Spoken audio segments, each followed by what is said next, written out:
नेहालपुर नामक गांव में सीमा अपने पति मदन और अपनी बेटी तारा के साथ रहा करती थी। मदन अनाज मंडी में एक मजदूर था। उसी की कमाई हुई मजदूरी से घर चलता था। ऐसे ही समय बीत रहा था। एक दिन जब मदन काम से लौटा तो सीमा उससे बोली, क्या बात है जी, आज आपने आने में बड़ी देर लगा दी। हाँ, आज काम कुछ ज्यादा ही था, इसीलिए मालिक ने देर से छुट्टी दी। अच्छा ठीक है, आप हाथ मुंह धो लीजिए, मैं खाना लगा देती हूँ। नहीं नहीं सीमा, आज मेरा खाना खाने का बिल्कुल मन नहीं है। क्या बात है जी, आपकी तबीयत कुछ ठीक नहीं लग रही।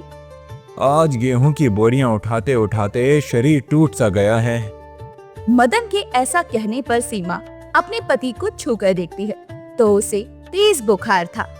ये देखकर सीमा कहती है, अजी आपको तो तेज बुखार है, ऐसा कीजिए आप आराम कर लीजिए, मैं आपको गर्मा गर्म काढ़ा बना कर देती हूँ और साथ में बुखार की दवा भी दे देती हूँ, सुबह तक आपको आराम आ जाएगा।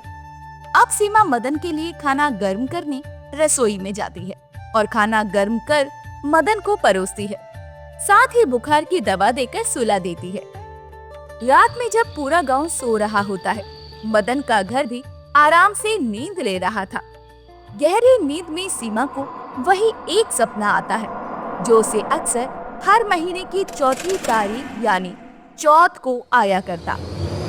सपने से अचानक सीमा घबरा कर उठ जाती है। अगली सुबह सीमा देखती है कि मदन तो बुखार से अभी भी तड़प रहा है, तो वो उसे डॉक्टर के पास लेकर जाती है। डॉक्टर मदन की हालत देखकर सीमा से कहता है, सीमा जी, मैं आपको कुछ दवाइयां लिखकर दे रहा हूँ, लेकिन इनकी तबीयत थोड़ी ज्यादा खराब लग रही है। अगर इन दवाइयों से आराम ना लगे तो आप इन्हें किसी बड़े डॉक्टर को दिखाइएगा, तब जाकर ये ठीक होंगे। ठीक है डॉक्टर साहब, फिलहाल तो आप इन्हें दवाई दे दीजिए, अगर ये ठीक नहीं होते तो मैं इन्हें किसी बड़े डॉक्टर के पास ले जाऊंगी। सीमा डॉक्टर से मदन के लिए दवाइयाँ ले लेती है और घर जाने के लिए निकल पड़ती है। रास्ते में उसकी नजर मंदिर पर जाती है और वो अपने पति के साथ मंदिर में जाकर बैठ जाती है और भगवान से विनती करते हुए कहती है, हे भगवान, अचानक से इनको क्या हो गया? अब तो आप ही हमारा सहारा है, बस जल्दी से इन्हें ठीक कर दीजिए। सीमा, मुझसे यहाँ और बैठा नहीं जा रहा है, चलो घर चलते हैं। पति की बात सुनकर अब सीमा मदन के साथ घर आ जाती है, मदन को दवाइयाँ खिलाती है और सीमा की बेटी तारा बाहर से खेलती हुई अंदर आती है। माँ, पिताजी ठीक हो गए क्या? नहीं बेटा, अभी ठीक नहीं है, लेकिन जल्दी ही ठीक हो जाएंगे, तू चिंता मत कर गुड़िया। अगली सुबह वो उठकर देखती है कि मदन का बुखार कम नहीं हुआ है। ये देखकर सीमा मदन से कहती है, अजी आपका बुखार तो कम होने का नाम ही नहीं ले रहा।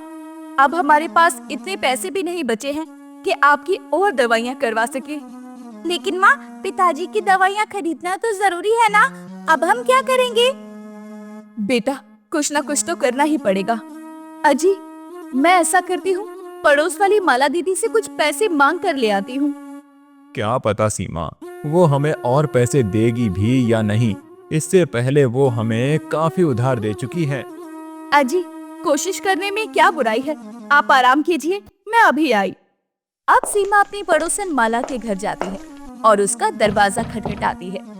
जैसे ही दरवाजा खुलता है तो सीमा अपनी आंखों में एक उम्मीद की चमक लिए माला से कहती है, दीदी मेरे घर खाने को कुछ भी नहीं है और मेरे पति की तबीयत भी ठीक नहीं है, इसलिए ये काम पर नहीं जा रहे। कृपया करके मुझे कुछ पैसे उधार दे दो ताकि मैं सबको खाना खिला सकूं। मैं जल्दी ही आपको पैसे वापस कर दूंगी। देख सीमा, बुरा मत मानना, लेकिन इससे पहले भी मैं तुम्हें काफी उधार दे चुकी हूँ, लेकिन तुमने कभी भी वापस नहीं किया। माफ करना, लेकिन अब मैं तुम्हें और उधार नहीं दे सकती। कोई बात नहीं दीदी, इसमें आपकी कोई गलती नहीं है। अच्छा, अब मैं चलती हूँ। सीमा को माला की तरफ से कोई मदद नहीं मिलती, जिस पर अब सीमा उदास होकर अपने घर आ जाती है और अपने पति को सारी बात बताती है। मैंने तो तुम्हें पहले ही कहा था सीमा कि माला दीदी से उम्मीद मत करना, क्योंकि हमने उनका पुराना पैसा अभी तक लौटाया नहीं। इसीलिए मैंने सोचा है कि आज से मैं भी काम पर जाऊंगी। पर तुम काम मांगने जाओगी कहाँ? मैंने वो भी सोच लिया है कि मैं गांव के साहूकार के घर में झाड़ू पोछा साफ सफाई का काम कर लूंगी। कम से कम उससे जो पैसे आएंगे उनसे घर का खर्च तो निकलेगा, और फिर आपका इलाज भी तो करवाना है ना। ठीक है सीमा, जैसा तुम ठीक समझो। अब सीमा गांव के साहूकार के घर के लिए निकल जाती है। मालिक, मेरे घर की हालत काफी खराब है। मेरे घर में पैसे ना होने के कारण मैं ना तो अपने पति का इलाज करवा पा रही हूँ और ना ही अपने घर का खर्चा चला पा रही हूँ। यदि आपके घर में कुछ काम मिल जाता तो आपकी बहुत मेहरबानी होती। वैसे तो सीमा बहन, मेरे पास तुम्हारे लायक कोई काम नहीं है, लेकिन अगर तुम मेरे घर रहकर झाड़ू पोछा बर्तन और खाना बना दो तो बदले में मैं तुम्हें दिन का 300 रुपए दूंगा। बोलो, मंजूर है? क्योंकि सीमा को काम की जरूरत थी, इसलिए वो काम के लिए हाँ कर देती है। समय गुजरता है और अब वो साहूकार के घर काम करने लगी। सीमा काम करके जो भी पैसे लाती वो घर के राशन पानी में ही खर्च हो जाया करते, लेकिन अपने पति के इलाज के लिए वो पैसे जोड़ नहीं पा रही थी। हे भगवान, ये क्या हो रहा है? तूने भी गरीब की कमर तोड़ रखी है। किसी के पास इतना भरमार पैसा है कि वो खर्च नहीं कर पा रहा, तो किसी के पास 1 रुपया नहीं। एक दिन सीमा घर का राशन लेने दुकान गई। तभी रास्ते में उसे उसकी सहेली अमृता मिली, जिसके हाथों में करवा चौथ की पूजा का सामान था। सीमा ने उससे पूछा, अरे अमृता, कितने दिनों बाद मिली है, कैसी है तू और तेरे हाथों में क्या है? हाँ सीमा, मैं बिल्कुल मजे में हूँ और ये करवा चौथ का सामान है। करवा चौथ? अरे हाँ, मैं तो भूल गई थी कि करवा चौथ आ रहा है। ये बता, तू करवा चौथ कर रही है या नहीं? क्या बताऊँ अमृता, मेरी तो किस्मत ही खराब है। सही कहते हैं लोग, गरीबी और ऊपर से लालची होना दोनों अभिशाप का काम करते हैं। मैं कुछ समझी नहीं। खैर, यहीं पास में मेरा घर है, चल चलकर वही बात करते हैं। सहेली की बात सुनकर सीमा हाँ करती है और दोनों अमृता के घर आ जाते हैं। अमृता उसे चाय पिलाती है और उससे पूछती है, अब बता सीमा, क्या बात है, तू बड़ी परेशान दिखाई दे रही है। रोड पर भी तूने ऐसी अजीबोगरीब बातें की, मुझे तो कुछ समझ नहीं आया। सहेली की बात सुनकर सीमा के सब्र का बांध टूट जाता है और वो अपनी सहेली के आगे फूट फूट कर रोने लगती है। और मैं तुझे क्या बताऊं अमृता, मेरे घर के हालात ऐसे हैं कि मैं चाहकर भी कुछ नहीं कर पा रही। 2 साल हुए अमृता करवा चौथ आने के 1 महीने पहले से ही मदन इस कदर बीमार रहता है कि उसे ठीक करवाते करवाते मेरी तो कमर ही टूटने लग जाती है। करवा चौथ रखना तो दूर, कई कई दिनों तक कुछ खा भी नहीं पाती। पर ऐसा क्यों? क्या बताऊं अमृता, आज से 2 साल पहले मैंने करवा चौथ के व्रत में बहुत बड़ी गलती कर दी थी। सेठ मदन जिसके यहाँ काम करता था, उसके यहाँ उस दिन अच्छे अच्छे पकवान बने थे। मदन मेरे लिए वहाँ से झोले में सब लपेट कर घर ले आए थे और शाम को व्रत खोलकर मैं भी वो बढ़िया बढ़िया पकवान खा सकूं, उन्होंने ये सोचा। पर मेरा तो उन पकवानों को देखकर ऐसा जी ललचा उठा, मैंने तो मदन से छुपकर दोपहर में ही उसे चख लिया और मेरा व्रत खंडित हो गया। उसी रात चौथ माता ने मेरे सपने में मुझसे बस इतना कहा कि आज तूने मेरे पवित्र व्रत में जो किया उसकी सजा हर साल तुझे और तेरे पति को मिलेगी। उस दिन के बाद से कई बार मुझे वही सपना आ चुका है, जिसे देखकर ही मेरी तो रूह कांप जाती है। इस तरह सीमा अमृता को सारी बात बता देती है, जिसे सुनकर अमृता उससे कहती है, देख सीमा, मेरे भी हालात इतने अच्छे नहीं है कि मैं तेरे पैसों की मदद कर सकूं, लेकिन तुझे एक सलाह दूंगी।